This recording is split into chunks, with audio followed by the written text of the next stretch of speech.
Sluts. Player. Stud. Pimp. Ladies' man. Don Juan. Casanova. Hooker. Hussy. Harlot. Bimbo. Hoe. Wench. Easy. Skank. Balloozy. Flirt. Sleazebag. Tart.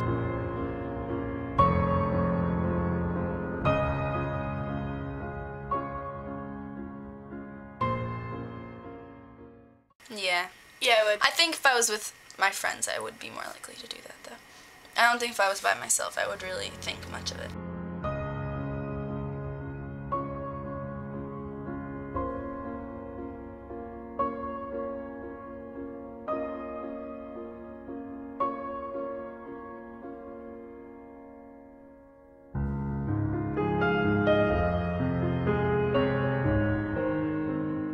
Both men and women can get STIs, but the consequences are different. If a man has sex with 5 women, then knowing who the father is without question.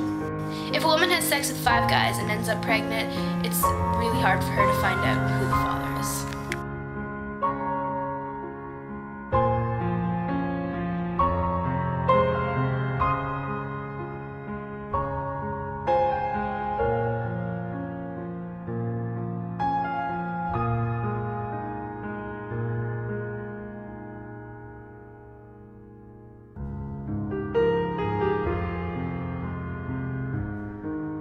Oh, for sure. Yeah. When a guy hooks up with a girl, it's like, oh, good for you, man. When a girl hooks up with a guy, it's like, girl, what did you do that for? You're a slut.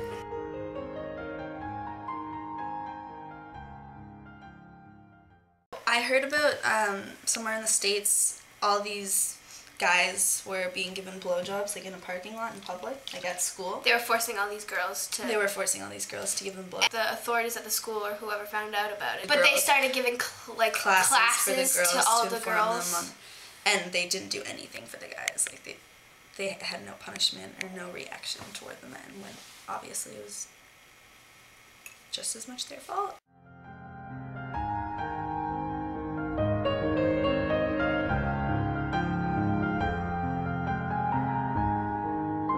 So in life, it's generally easier for girls to get guys rather than guys to get girls. Like at a party, like hooking up and stuff, generally.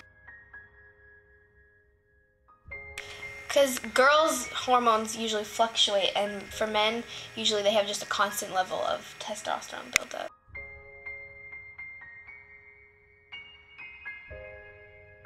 Throughout evolution, women have been taught to abstain from sex and avoid promiscuity. Recently, this has changed. There's been huge advances in technology, better forms of birth control, condoms, DNA tests to figure out who the father is. So promiscuity in women really shouldn't be a problem anymore then. But the fact is, changing values that have been etched in society really isn't that easy.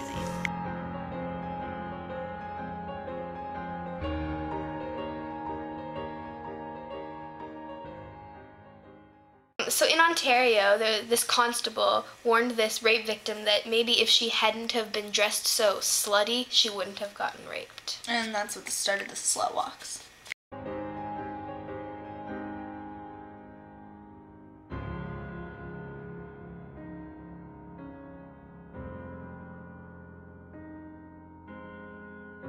Freedom! Slut! Freedom! Slut! Say short, you say skirt! Short! Skirt! Short! Skirt! It's not about who you are, it's about the rapist committing a crime. This is exactly what it looks like, a slut walk. It was started to show frustration after one Toronto officer's comment and to reclaim the word slut.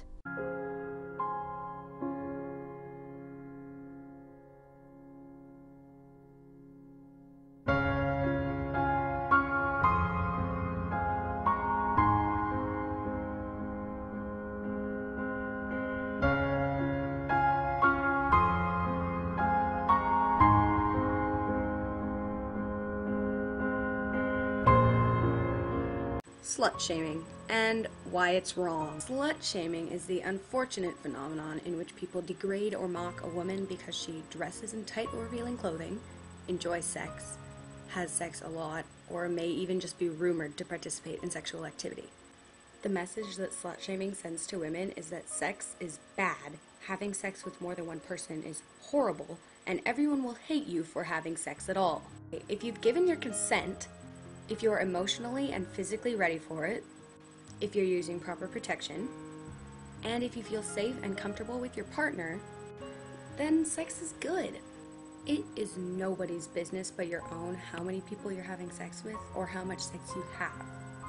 And you don't deserve to be hated on for being sexually active with more than one partner.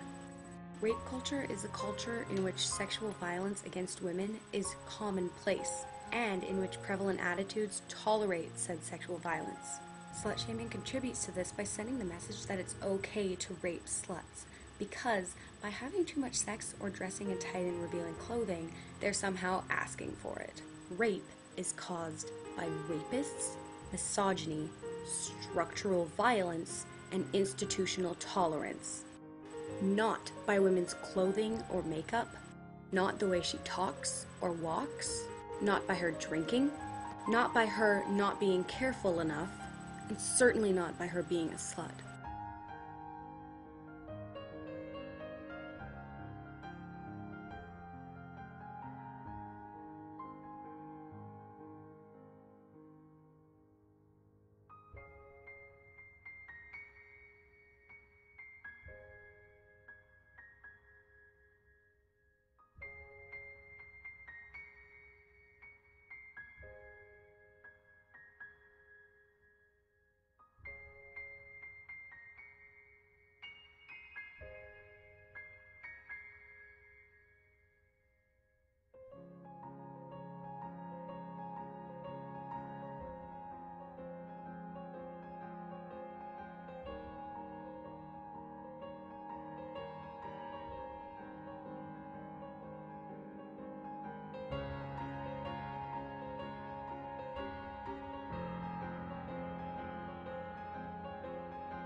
I don't want to answer that question.